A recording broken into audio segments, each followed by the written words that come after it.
Picture this. The sun's coming up over Uttur, this quiet village in Uttar Pradesh. It's June 7th, 2025. Yeah, and there's that feeling in the air, anticipation. Exactly. It's Bakrid, the festival of sacrifice, prayers, community, getting ready for Qurbani. But for one family there, that Bakrid morning turned into something just devastating. Yeah. Amidst all that tradition and faith, this incredibly tragic event happens involving a 60-year-old man named Mohammad. And his story, based on everything we've looked at, it really takes us into this complicated area. You've got faith, tradition, how someone interprets it all, and crucially, mental health. And that's really what we want to do in this deep dive. We're taking all the information we have on this heartbreaking event, and we're going to try and pull it apart for you. Right. Not just the what happened, but trying to understand the layers underneath. The culture, the emotions, what it might tell us about, tradition versus individual struggles in this constantly changing world we're in. So we'll guide you through the key details, what we think they mean. We'll start with Bakrid itself, what it's really about. The story of Prophet Ibrahim Qurbani sharing. Before we get into how Muhammad's personal view just tragically went so far from that shared understanding. It's a tough story, no doubt about it, but it asks some really important questions. So let's get into it. Okay, so that morning, June 7th, Muhammad's family finds him at home in Uttapur. And it's a terrible scene. He's found in a pool of blood. He used a knife on himself, slit his throat. It's awful. He was 60 years old. His family, they reacted immediately, heard something, found him, rushed him straight to Gorakhpur Medical College, just desperate. Yeah, holding on to hope. But unfortunately, despite everything they did, he didn't make it. He succumbed to his injuries. But before this happened, he left something. A note. A note, yeah. Addressed to the village pradhan, that's the village head. And this note, it gives us this, chilling glimpse into his mindset. It really does. He actually calls his act a self-sacrifice to Allah, Rasul, the words. They're hard to even say. He wrote, just as the goats I reared, like my own children, were sacrificed on Bakrid, I am now offering myself in sacrifice to Allah, Rasul. Wow. And then, no one has killed me. Bury me with patience. That connection he makes between the goats he cared for, like his own children, and sacrificing himself. It's just heartbreaking. And deeply, deeply unsettling. It shows this direct line he drew in his mind. Yeah.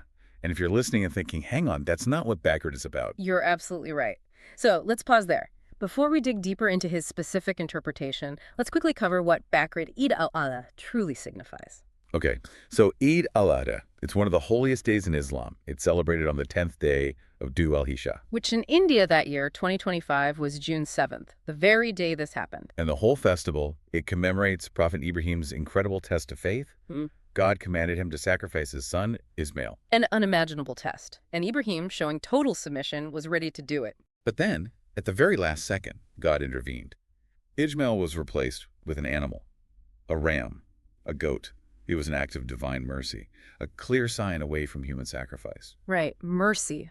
That's key. And from that story comes the ritual of Qurbani, sacrificing an animal, goat, sheep, cow.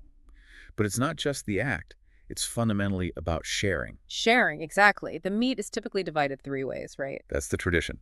One part for your family, one for friends and relatives, and one part, a really important part, for the poor and needy. So it's about submission, yes, but also community, charity, celebrating, reflecting, gratitude, generosity. Someone described it as a spiritual barbecue with a side of soul-searching, which kind of captures that blend of reflection and giving. Okay, so that's the core. Now back to Muhammad. How did his understanding get so tragically twisted? That's the core issue. The theological agreement across Islam is crystal clear.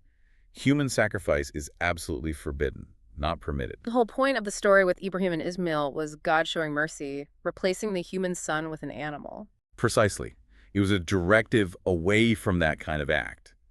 So for Muhammad to frame his suicide as a self-sacrifice for Bakrid, it's completely outside mainstream Islamic teaching. It's not just a slight misreading. It's fundamentally wrong. Like that analogy you mentioned earlier, trying to follow a recipe by deep frying your phone. Yeah, just catastrophically off the mark.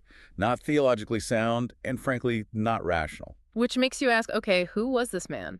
What do we know about Muhammad? Well, we know his age, 60, lived in Udaipur. People in the village, according to the sources, they described him as, quiet, deeply religious. A regular at the mosque, known for being helpful. Not someone you'd expect this from. And he had this really strong connection to his goats. He'd raised them for years.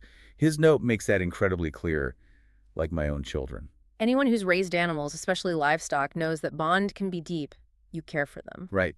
And his note, it shows this intense empathy for them, maybe an overwhelming empathy, especially with the festival sacrifice looming. So is the thinking here that this empathy, combined with the idea of sacrifice as devotion, somehow led him down this path? It seems like it. This internal logic seems to have formed where if sacrificing something you love dearly is the peak of devotion, then perhaps sacrificing himself was the ultimate act in his mind. That line from the note again.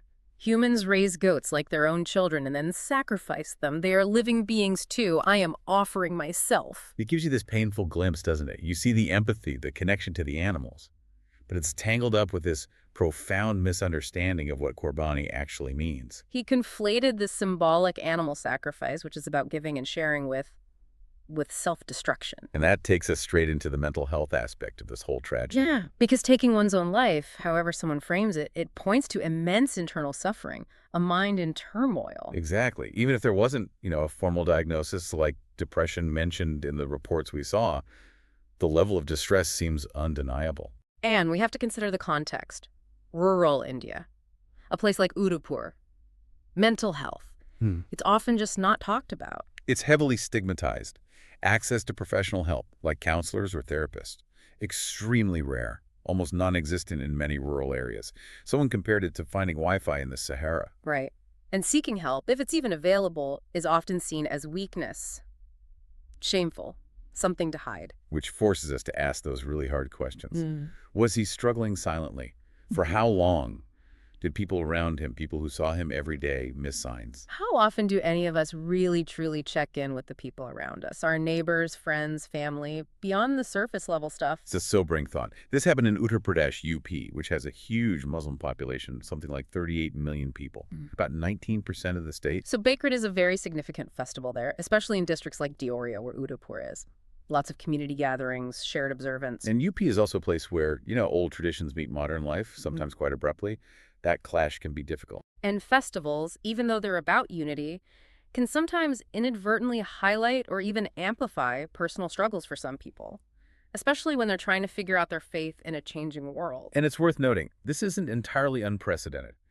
Mohammed's act, while unique in its details, echoes other tragic instances where individuals have misinterpreted religious ideas or rituals. History, unfortunately, has examples of this, where personal interpretations lead to devastating outcomes. Yeah, the sources mentioned a case from Tamil Nadu in 2020. A man took his own life after apparently making a vow to God related to getting a job. Different circumstances, but a similar theme of extreme, isolated interpretation. It really highlights this broader critical issue, doesn't it? The danger when sacred texts or traditions are profoundly misunderstood, often by someone feeling isolated. Absolutely. And it points to this vital need. Religious literacy and mental health support have to go hand in hand. Because faith, when understood and practiced within a community context, it can be such a source of strength. But without guidance, without support for internal struggles, it can become this confusing, potentially dangerous maze of personal misinterpretations. So how did the community in Udaipur react when the news got out? Predictably, just stunned, shock, deep grief. Neighbors, people who knew him, described him as kind, helpful, always at the mosque. Like you said, not the person they expected this from. It just didn't make sense to them. Right. That phrase came up. This doesn't make sense.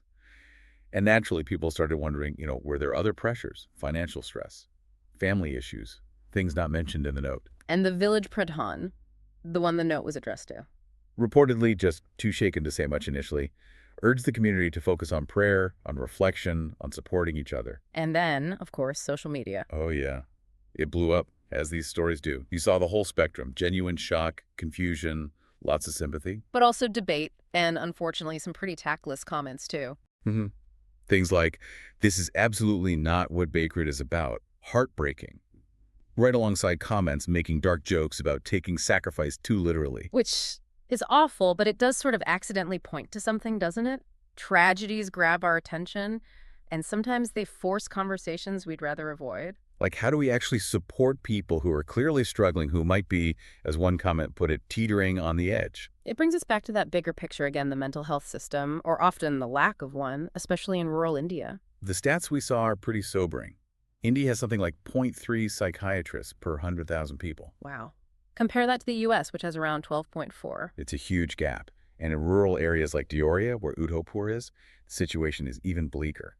Far fewer resources, if any. So for someone like Ish Muhammad, deeply religious, probably feeling the weight of community norms, the idea of seeking professional help for mental distress, it might have felt completely alien. Or impossible. Not just the lack of access, but the stigma. It might not even register as a valid option in his world. And this is where religious leaders, community spaces could play such a crucial role. Absolutely. Beyond just spiritual guidance, imagine if imams, priests, pandits, community elders were trained or just encouraged to spot signs of deep distress, to see when devotion might be masking desperation. The idea of mosques, temples, churches, gurudwaras, places people already trust and go to for comfort becoming safe spaces for mental health conversations. It feels essential, potentially revolutionary in some places. It could be a genuine lifeline. Looking back now, with hindsight, it's always 2020, isn't it? But you have to ask, could this have been prevented? It's the hardest question. The note implies planning, but there's no sign he told anyone his intentions. His family obviously cared deeply. They rushed him for help. Yeah. But they might not have known the sheer depth of his turmoil. And that painful thought, how someone can feel so alone inside their own head, even in a small village where everybody knows everybody, subtle signs are so easily missed. Or misinterpreted, which is why education is so critical, not just religious literacy, understanding the texts and rituals properly. But mental health literacy, too. Understanding the signs, knowing it's okay to talk, knowing where help might be found. Right. Things like trained local health workers who can spot a crisis, or community centers where people feel safe opening up. These things are rare now. Like that Wi-Fi in the Sahara again? Exactly. But if they could be scaled up, become normal, trusted parts of the community, maybe it could make a difference. For now, in Udaipur, it's about grieving, healing, the family dealing with this unimaginable loss, the community praying. But this story, as tragic as it is, it really should be a wake-up call. Not just for Udaipur, but for the wider country. It shows so starkly that faith needs understanding, needs context, and that mental health is just as vital as physical health, not something separate or less important. So if we try to pull together some key takeaways from this deep dive, what stands out? First, definitely understanding Bakrid's true meaning. Sacrifice, yes, but for the greater good. The animal qurbani is symbolic. It's about sharing, about giving up ego for community. It is absolutely not about self-destruction.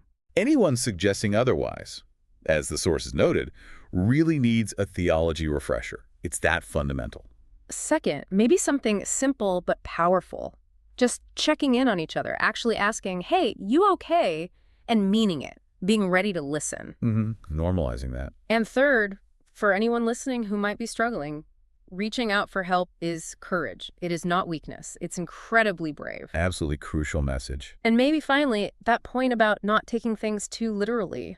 Keep the sacrifices symbolic, enjoy the community, share the biryani. And keep checking in on each other. Use this story. Don't let it fade. Yeah, share it, talk about it, use it to start those conversations, maybe even difficult ones, in your own circles. Push for better resources. Yeah. Ask your local community centers, your places of worship. Can they host mental health workshops? Can they be part of the solution? Because the bottom line is just, no one should ever feel that a final, desperate act is their only way out. Ish Muhammad's sacrifice wasn't what his faith asks for. It was a tragedy born of inner turmoil and misunderstanding. But his story, maybe it can be a catalyst. It leaves us all with that question, doesn't it? How can we make sure our communities, our traditions, our faith practices are genuinely sources of understanding, compassion, and real tangible support for people who are struggling silently? How do we get better at seeing, understanding, and helping each other?